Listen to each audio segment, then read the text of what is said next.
সাহেবের সাথে তো আমার আমার যা কথা হয়েছে আপনার তো জেনেছেন অলরেডি। আমার বিনোদনকে আমি এখানে আর বিস্তারিত কিছু বলার নেই। একই কথা বারবার বলাটা ঠিক হবে না। মাননীয় প্রধানমন্ত্রীজির সাথেও কথা হয়েছে, পুরো বিষয়টা এখানে যে বর্তমান অবস্থা সেটা আপনাকে আমি জানালাম। এবং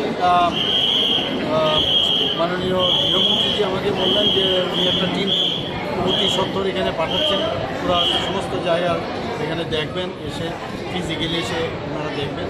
তো এটাই বিশেষ গুরুত্ব সহকারে আমি ওনার নজর আমি এনেছি, ওনার গোচরে এনেছি এবং আমরাও সেইভাবে তৈরি আছি। যখন আসবেন আমাদের সব জায়গায় আমরা এখন সার্বিক বন্যার পরিস্থিতি কীরকম? অনেকটা তো নিয়ন্ত্রণে আছে। নদীর জলের লাস্ট সেটার অনেক বেশি ছিল ডেঞ্জার লেভেলের উপরে, সেটা অনেকটা কমে গেছে।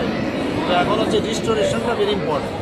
আমরা জানি যে যখনই এই ধরনের ক্রাইসিস হয়, ক্রাইসিসের ঠিক আছে আমরা ম্যানেজ করলাম, ডিজাস্টার ঠিক আছে ম্যানেজ, এখন রিস্টোরেশনটা ভেরি ইম্পর্টেন্ট। সেই দিকে আমাদের সজাগ দৃষ্টি আছে।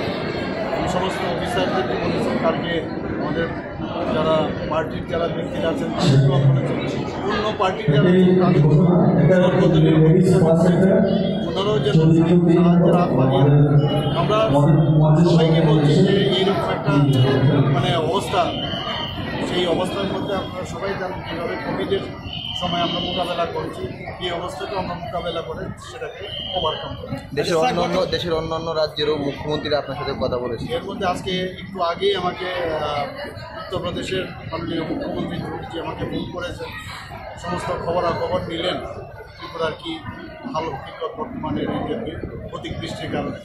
তো উনি আমাকে অলরেডি 10 কোটি টাকা আমাকে দিয়েছেন।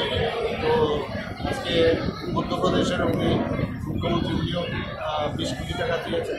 তো সমস্ত জায়গার থেকে সবাই একটা মানে একটা রাজ্যের যে সমস্যা, সেই সমস্যা সমাধানে যেভাবে অন্য রাজ্যের সবাই আসছেন, আমাদের মাননীয় প্রধানমন্ত্রী, আমাদের গৃহমন্ত্রীজি তো করছেনই, কেন্দ্রীয় সরকার তো করছেন, অন্যান্য রাজ্যগুলিও যেভাবে এগিয়ে আসছেন সত্যিই প্রশংসার দাবি। স্যার, গতকাল রাত্রে একটা রানীর বাজারে একটা দুর্ঘটনা ঘটে, এই বিষয়ে আপনার কি মেসেজ থাকে? না, আমার কাছে যখনই খবর এলো আমি সাথে সাথে ডিজিপি সাহেবকে বললাম যে ইমিডিয়েটলি আপনারা ওখানে যান এবং ল অ্যান্ড অর্ডারের যিনি ডিজি আছেন তিনি গেছেন, ওখানে দু কোম্পানি পুলিশ বাহিনীর সাথে সিআরপিও গেছে। এখন তো কন্ট্রোলে আছে। এখন কীরকম পরিস্থিতি আপনার? আজকে মানে আমি আসার সময় ডিজি সাহেব ছিলেন ল অ্যান্ড অর্ডার, উনি বলেছেন যে নিয়ন্ত্রণে আছে। স্যার, আপনার তরফ থেকে কি মেসেজ দেয়? মেসেজ দেবো, আমরা তো শান্তি সম্প্রীতির বিশ্বাস করি। আমরা মানে এই ধরনের থেকে যেন, এবং বিশেষ করে গুজব যেন না ছড়ায়। এবং একটা ঘটনা হয়েছে, ঘটনার তদন্ত হবে এবং ঘটনা কী কারণে হয়েছে সব খবর তো আসবেই।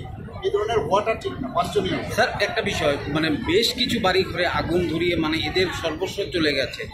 তাদের যে আয় উপার্জনের যে বিষয়, গাড়ি চালিয়ে যে তারা রোজগার উপার্জন করতো, সেইগুলো পুরো ছাই হয়ে গেছে। বিষয়ের পুরো ডিটেলস আমার কাছে এখনও আসেনি, এখন আসবে তখন আমি নিশ্চয়ই দেখব বিষয়গুলো। আমাদের সরকার অত্যন্ত মানে সংবেদনশীল, না। তো সেটা আমরা দেখবো। আমরা যদি এরকম কিছু রিপোর্ট আসে আমরা সাহায্য। স্যার, কোনো তদন্ত টিম গঠন করা হয়েছে ওই ঘটনাটা নিয়ে? এটা তো কালকে ঘটনা হলো, আজকে তো আমার যে রিপোর্ট এখন তো 144 দ্বারা জারি আছে। হ্যাঁ স্যার, তো আস্তে ধীরে আমি সব খবর কিছু তারপরে দেখবো, খবর তো আসবে, তো হবে। ঠিক, ধন্যবাদ।